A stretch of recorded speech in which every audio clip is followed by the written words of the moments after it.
Let's start again. Hello. So, about a year ago, I made a video which I wanted to release now because it has been listed as one of those videos that can only be seen if you have the link so far, because we're getting straight to the point here, because I was applying for art school with it.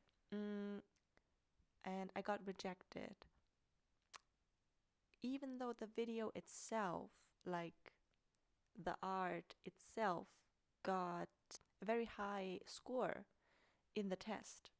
And I know that now we are approaching art school application time again. So I thought maybe this could help some of you who are currently applying at an art school or want to apply this year. Because I remember when I applied last year, I looked for videos of portfolios and art school application vlogs a lot, just to, I don't know, see what I can expect or what will happen and like what I will have to face.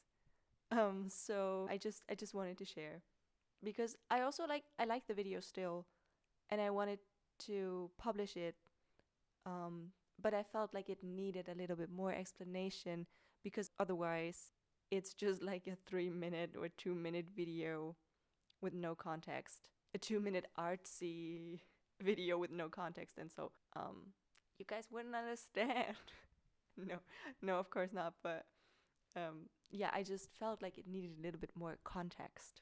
The topic was growth, and I basically made a video comparing foods to growth on different social media platforms.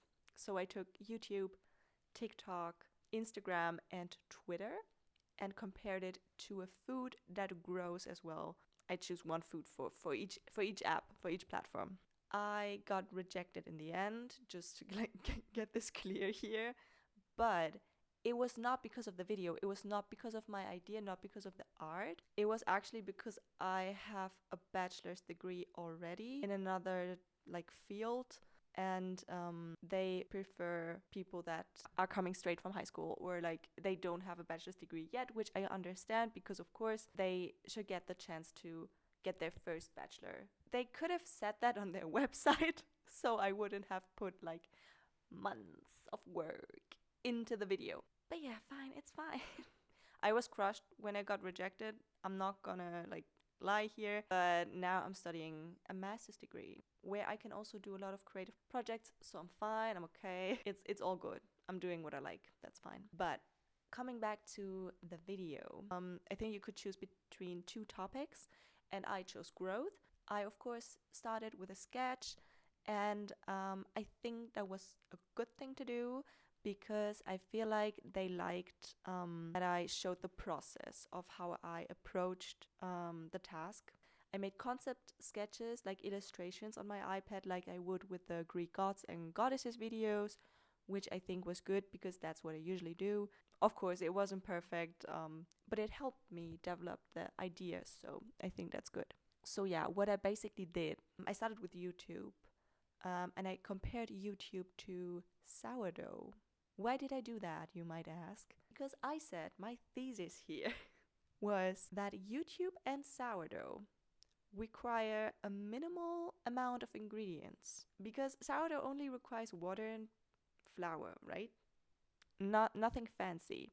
And YouTube basically just requires like you having internet, of course, and you having a camera. It's very minimal in a sense. So I thought there was a similarity.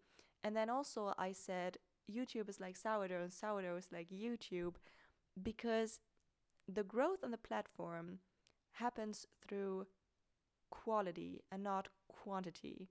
And if you compare that to, for example, TikTok, that's different, because especially when the app started, you needed to post as many TikToks as possible, right? Or at least like a big amount.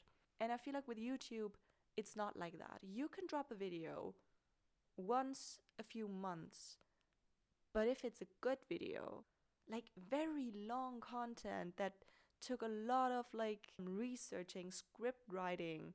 They're trending and they're good.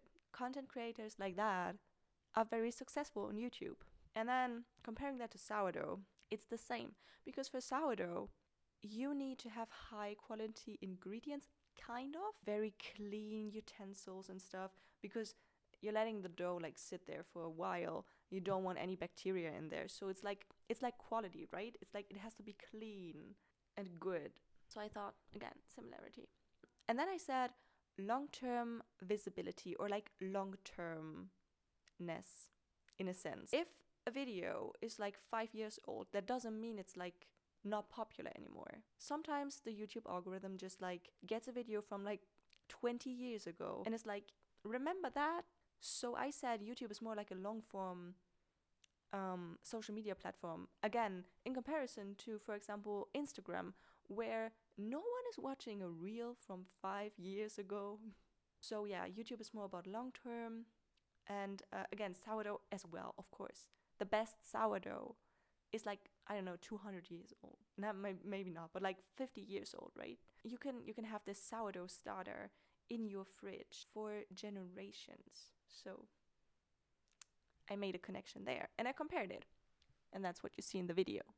Next up is Instagram. And I said Instagram is like yeast dough, like the babka dough, the cinnamon roll dough, the donut dough, the fluffy, the aesthetic, the beautiful. Instagram is a platform that steals the selling points of other platforms, right? We have reels. We have this weird notes, WhatsApp status kind of thing, which no one really understands yet. We have stories from Snapchat originally, right? We had IGTV, we have guides, we have the shopping part of Instagram. So Instagram is doing it all. And yeast dough is doing it all as well. Because, like I said, you can make cinnamon rolls, you can make donuts, you can make babkas, zreki, you can make bread. What can you make? Croissants, focaccia, pizza. You can do everything. So I said, it's basically the same, right? I also said you need constant engagement on Instagram, which you do if you want to grow on that platform, right? You need to post and you need to do it a lot. And I said yeast dough, you need to knead it for a long amount of time. Like yeast dough needs love from you. It needs engagement. And then I said it's about short-term satisfaction more than, for example, YouTube. Like I said, you don't watch a video from like 2 years ago on Instagram. And you also don't really use a 2-year long yeast dough for anything. At least I hope you don't, because I'm not sure. I'm not sure if you should. So yeah, I said short-term satisfaction, right? You get it. We're coming to TikTok, which I had a lot of fun actually, because I was kind of new on TikTok back then, I think. For me, TikTok was popcorn. Wait, let me explain here. So TikTok focuses on one ingredient only, right? And that's video content, short form video content. And popcorn, it's literally just corn. So one ingredient. You get me here. And then I said chain reactions. The growth on TikTok happens, to me at least, to be through chain reactions, like trends, right? Someone does a trend and then other people copy it. And so you get a chain reaction of like basically the same video from different people. And popcorn, when it pops, right? It's a chain reaction. One kernel pops and then the other follow. So I said, yeah, chain reactions. So the camera stopped recording, but it's fine. It's fine. It's fine. I can just say it again. Well, so instant gratification with TikTok, it's like the motion, right? The swiping, I thought. It's not even like short-term satisfaction like with Instagram. It's really just like instant. It's just like instant consumption. And maybe that's a stretch, but I thought popcorn kind of serves the same purpose. It's for instant consumption. You just eat it. You don't store it for a long time.